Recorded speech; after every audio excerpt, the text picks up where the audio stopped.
Welcome back to Valley Forge Sports Network. I'm Chris DeMarco here with David Trinati, and you're watching the Valley Forge Disc Golf League.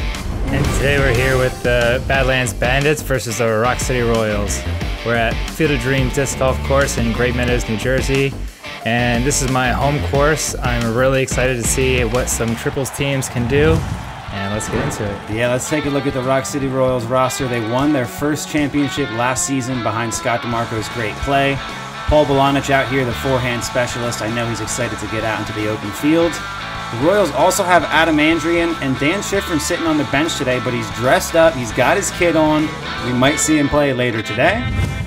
On the other side of the tee, the Badlands Bandits led by Willem Klein, number 12. Number 17, Tim Gerber, is here as well today. And Michael Scardino is unfortunately not. Brian Roeder, the GM, failed to communicate the schedule. I mean, Dave, it's a tough battle out there. Not having your best player, that's going to hurt them. Right, and I've seen Mike Scardino play here during our doubles league, so watching him play, especially with that left-hand backhand, is really something cool. Yeah, it's a shame he won't be here. The Badlands Bandits are in 6th place. They absolutely need at least 1 point here today to have a chance to move on. And the Royals are sitting pretty up there in 3rd. Hole 1, par 3, 285 feet. Dave, what makes this shot so difficult? I was talking yesterday, it's kind of the headwind. I mean, that OB on the right side sometimes comes into play. What's your thought on this tee? Yeah, so here I feel like a forehand really plays well because the wind usually comes from right to left. It's usually a headwind. Anything that's a little unstable, that's great shot. Yeah. Yeah, it's really easy to turn over an unstable disc here and end up way to the right side. So we're looking for one shot to get right next to the basket. There's a big tree right there. This also looks like a pretty good shot. It's going to be inside the circle. Parked. 25 short. Bet anybody right now it's at least 20 short. Scott. Talking about yourself? It looks like the Royals had some soccer players. I saw a blue and red soccer match. I wonder if that's Royals Bandits Royal soccer back there. This is a multi-purpose field, so during the summer there's all kinds of things you might get into. Definitely don't want to turn a disc over into a little tight soccer match over there. Love to see the solo birdie from Tim Gerber. Royals, of course, matching after that great drive from Scott. You all right, Dan? It's good. We've been in the woods for the last few weeks. I know the players are very excited to get out to some open holes. Hole 2, par 4, 570 feet. What's the play here? Well, this is probably the easiest par 4 on the course. First shot, you're just looking to get anywhere out and to the right. There's no out of bounds to the right, so being on the right-hand side will open up the back of that basket a little bit. It's pretty tall, so if you get next to the circle on that second shot, you might want to lay up if you're pretty far out of your comfort zone. Yeah, that thing is elevated. Willem definitely going with that swing it out wide approach. There is OB on the left and OB behind the basket, but I have a feeling neither of those are going to come and play with the triples format here. Yeah. That also looks real good. Way out there.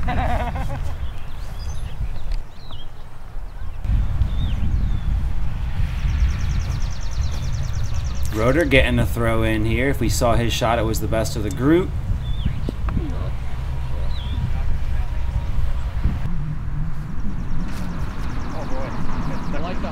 Ooh. And this is a little bit wide. 2 decent approaches. I know they want to be a little bit closer. Yeah, there's still a lot of good putters in this league, so. Ooh. Just low for Gerber. So a lot of band hits on this, so we're looking for it to just be over the band, you know, not too high, because if you miss the basket, you could be putting back even further than you were the first time. That is scary. Great putt from Paul Bolonich, and Tim Gerber cleans it up. There we go. Bandits are 1 point behind the Milky Way Galaxy, and they have them on stroke differential, so at least 1 point will give them a chance to make the playoffs. But if they want to beat the Tundra for sure, a win's going to be huge here. Hole 3, par 4. I think this is only like, what, 537 feet? I think we got the feet wrong on this one. This is the long tee. Long to long here, yep. A long to long. So I think that might have been the wrong basket, actually. The long is the orange way down at the end of that line over there. I feel like This is one of the more difficult holes on the course. This one's actually a par 5, but you're looking for at least 400 feet off the tee to get yourself remotely close, and then do it again. And that way you have an option way down the fairway. You can go to the left-hand side. There is no out of bounds, so sometimes if you're close enough, you see people like Matt Coltrero throw a big right-hand forehand that kind of flexes out over the trees and comes back down close to the basket. Or you can take the hyzer approach on the right-hand side that goes underneath of this. Didn't quite see it yet, but there's a big fat tree that sometimes gets in the way. So is this the short basket or the long here? This is the short basket. Okay, this is the short, so we're going long to short. Nice approach from Willem there. That's a good shot. And this is the kind of birdie putt you're going to be looking at on this hole. It is tough. Yeah, there's not a whole lot of threes that are on this, so once you get down there, it's just tough. You can't really throw that big backhand. You can't crash in, and there's Matt Caldera right there on catch cam. He has, like you said, that weird kind of flex forehand, can cut in over top, but even in triples, this is a tough birdie to get. Yeah, the first shot you're really looking to get center right to open up that forehand line down there. It's really hard to throw backhand, especially from that long tee. Hole 4, 430 feet. Royals off to a good start, 2 for 3 with that 1-stroke lead. I feel like this is another one of those holes where that first shot you're really just trying to open up the angle, swing it out wide right, and then attack the basket on that second for that nice circle 1 putt. Yeah, this one is a par 4 too, so at least this one, anything that gets out there somewhat close to the yellow basket, you know, just about equal distance, will give you another 260, 270 foot approach. So for these players, I expect them to be attacking on the second shot. Wind tide, wrong time. That's fine. Yeah, it is difficult out here in these windy conditions. This is pretty far to the right. You can see the yellow basket way on the left there. Yeah, the angle is open, that's for sure. Yeah. It's just a lot of distance left. Bandits will have a long circle 2 look. And Paul. It's pretty good. Get a little skip. Yeah, a lot of Paul Bolanich early today for the Royals. We got a little bonus shot from Scott here. Let's check this one out. Royals did not select this shot. And that tree's real close. Ooh. Hey. Yeah, that tree there is like 8 feet from the basket. So they'll go with Paul's, but 2 great shots from the Royals. Ooh. Rotor with a decent circle Like a 2, Ron. spike putt right there. There we go. Yeah. All day. Number 9. All day. Real strong. I haven't put either.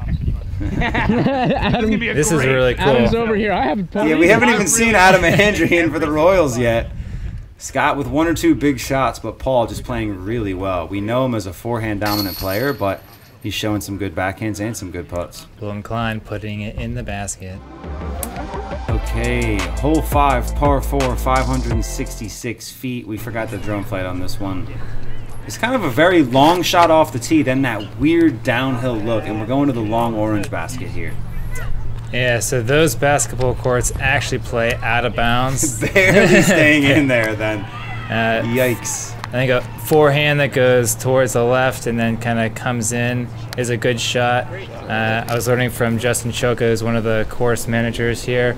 I'm looking to throw a backhand turnover personally. It goes actually more to the left than what we're seeing now. It'll open up a hyzer play. That was really good. You got to pass a lot of trees to get down there. Choka, I'm sure, is not going forehand here. I mean, he's got a crazy backhand. Is he does like a big sky turnover off the tee? Yeah, exactly. So we're looking to be past that basketball court and more on the left, because if you go down that main gap with another hyzer play with a pretty slow disc, it opens up the largest fairway. You're really looking to not go long because there is a river down there past the basket. And oh yeah, that river is deadly. You're not getting your disc back. Ooh. Timbers. Do you have your putter? Yeah. Yeah, literally all 3 of us were equidistantly Yeah, we all did in the a same. line. We all went left. Like Oh, the same. It's just hard to not do that. Final week of the regular season. Finishing off game 1 here, we got hole 6, par 4, 333 feet. A tie here will secure playoff berth for the Royals. so they're looking really strong. And as for the Bandits, I mean, things aren't starting off too great here. Not having Scardino is definitely hurting them. This is a pretty cool hole. You can get real far off the tee with a really good shot here. Willem Klein, I'm looking to see some really good forehand shots. This flex shot to the left of that center tree. Yeah, that looked like it had the distance to maybe get that eagle look. Yeah.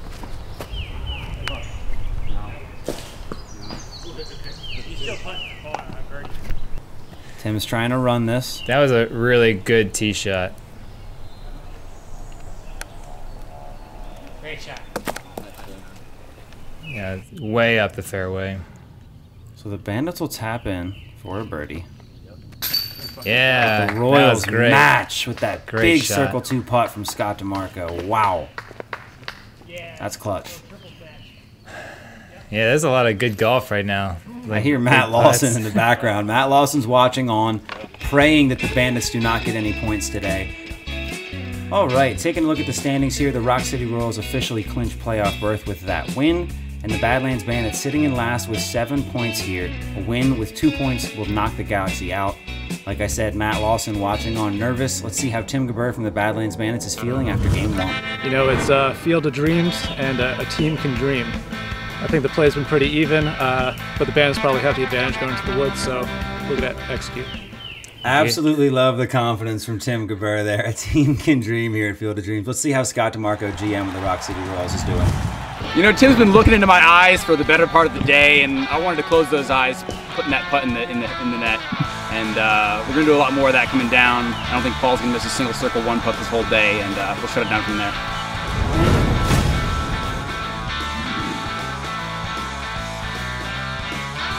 David, what do you think of the play so far here? So far, it's pretty good. I've definitely seen some good putts. There's a lot of good throws, but so far it's been more or less open shots. You know, this is a much tighter shot here. It's the course hole 8, playing it here as hole 1. Better. That's better. Will looks like he's going down the forehand line. It's just a tight tunnel. Anything on that right side's pretty tricky. It's a lot of small stuff. Yeah, definitely a 2-option tee shot here as Willem goes for the stepper. Willem. There we go. Yeah. Okay. Nice. Yeah, it's a real low ceiling here, and just past the basket, there's a big hill. It's so hard to get to this basket this time of year. I actually heard the course got mowed like the day after we played this round. Oh, so. no way. Yeah, big shouts out to everybody at Field of Dreams. David, I know you've been doing some work out there. I know Justin Choka's been leading the charge there for a while. Course is looking great with all these new basket positions. Stepping into hole 2 here. Little straight tunnel shot. Yeah, it looks like they're starting from the long tee. I guess they're going to the yellow basket. Forehand play is probably the preferred shot because it fades to the right, trying to skip up the hill. The backhand, if it lands on the Anheuser angle, might roll away from the basket. There you go. You hear it. Paul did That not was like terrible. that one. Although the basket is up, so if you're down on the flats there, you could still run the basket pretty much no problem.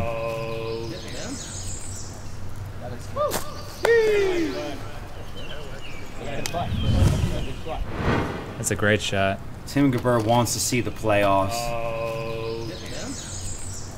Matt Lawson, like I said, I see that purple on the tee pad. He is praying that the Royals win this game so the Galaxy have a chance.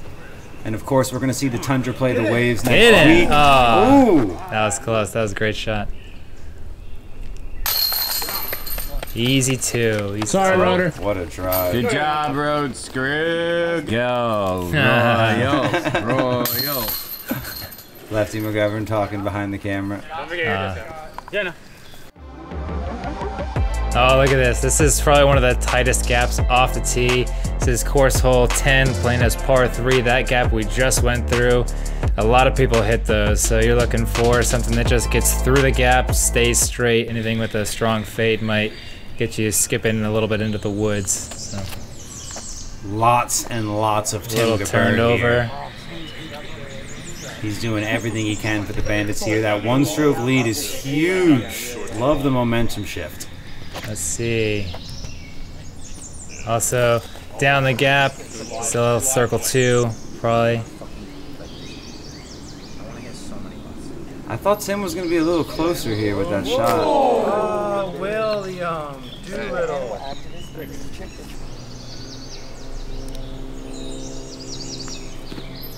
Come on. Oh, come on. Give it to him. Definitely a good course for scramble, headless? David. I know you you hosted a doubles tournament here last year. Talk a little bit about that. Yeah, the event was called One Team to Rule Them All. It's a little Lord of the Rings themed event. I'm a huge fan. I'm trying to do multiples of those, so I just got some tournament stamps that I'm sending out for commission. So there's a singles event coming up hopefully in the spring and another doubles event in the fall. I'm just waiting to hear back from the state coordinator and see if we can get those out there. Love it, dude. Hole 4, par 3, 252. Mando probably won't come in play. Tim's going to look for the flex forehand here. The flip up backhand is an option. But I think the flex is the cleanest line. This is the, are they playing to, I'm guessing they're playing to yellow. Yeah, playing to yellow. Playing to yellow. Yeah. There's a lot of options on this course. That's why I like the scramble here. Yeah, off this tee too, it pretty much looks like a triangle gap, you know. Paul not happy about that we've had there. Yeah, and that's and all I mean, thorn 3 bushes. players, and this is the best result. It just shows even at 250. I mean, some of these gaps are just tight. Yeah, yeah. Flying the drone through there, it Yeah, really plays like a straight shot.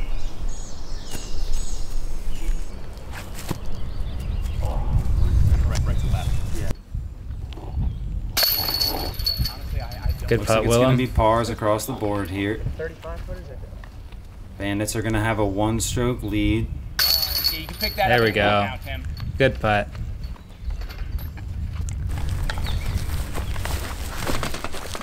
All right, so a 1-stroke lead with 2 holes to go. Let's head back to Field of Dreams, see how Willem's feeling. All right, so we got nothing but hope to win this. We got a 2-stroke lead. Like we said, like Tim said before, we're playing in the woods. We have the advantage here, so we're just looking to close it out, keep it clean. No mistakes from us. Yeah, those Greystone players definitely know how to hit some tight wooded lines. Yeah, there you go. Hole 5, par 3, 301. It's hard to believe this is 300 feet. Very straight tunnel shot off of the tee with a right side hookup at the end. We saw the Galaxy miss that super close putt here last week. That's what's got them in the hot seat. If the Bandits can get this win, it's a wrap. Lefty backhand is definitely a good option if you have it on this one. Yeah, I try to throw a backhand turnover with something that's slow that I know turns towards the end.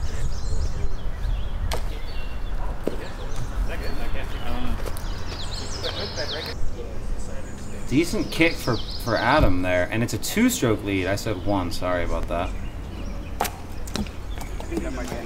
Great shot, Willem. I feel like I've been saying that a lot recently. He's been playing pretty well. He has been playing really well. I know he's been working on his game.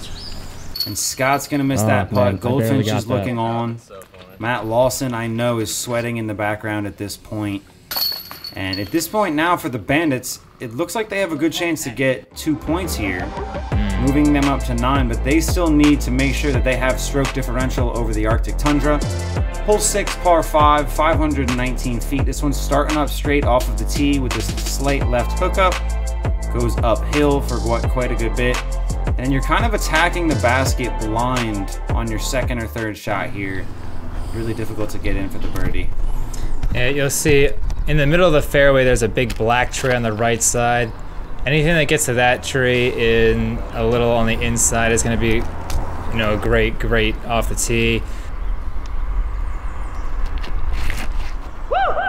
Yeah! That's up there, son. Yeah, it's hard to decide what to do off of this hole.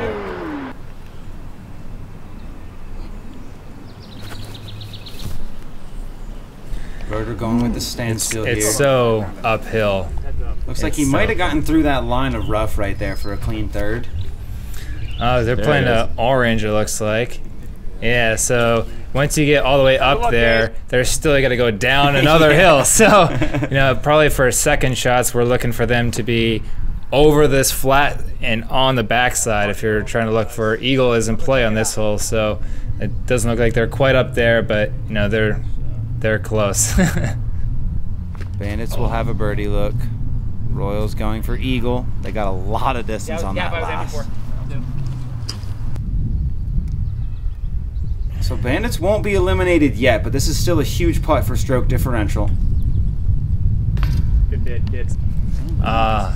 Just off the rim. Not what you want. Every stroke is gonna count here coming down the stretch. Good putt.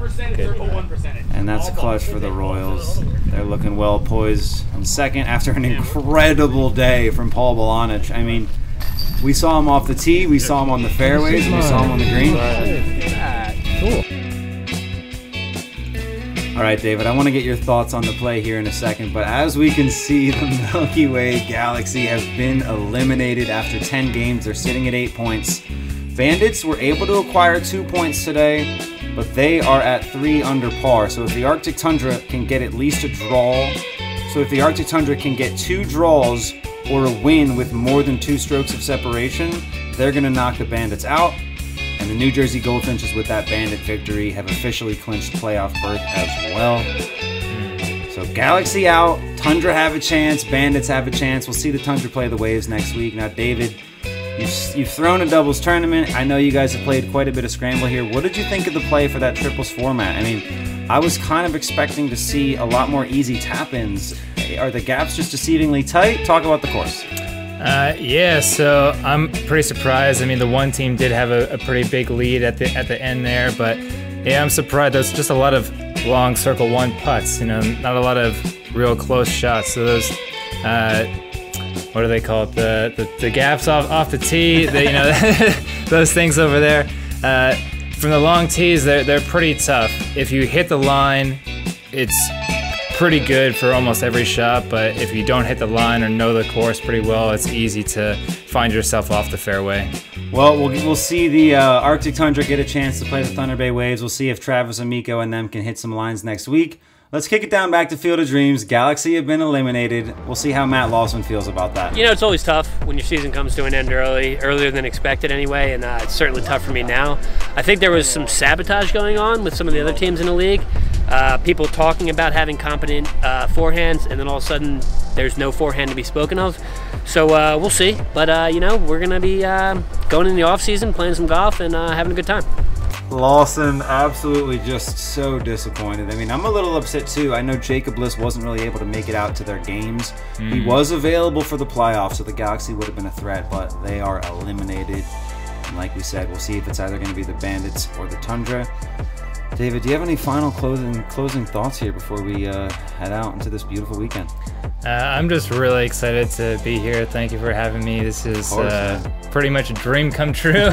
I've been doing some drone photography of Field of Dreams course, so this is really cool to see something more upscale. You know, to see people playing a triples format is really cool. I'm hoping to maybe sneak in there sometime in the next season. I know you're interested in getting involved next season. So we'll see. Do not forget to subscribe to the video. Drop a comment down below if you want to see yourself on one of these teams next year, and we'll see you next week.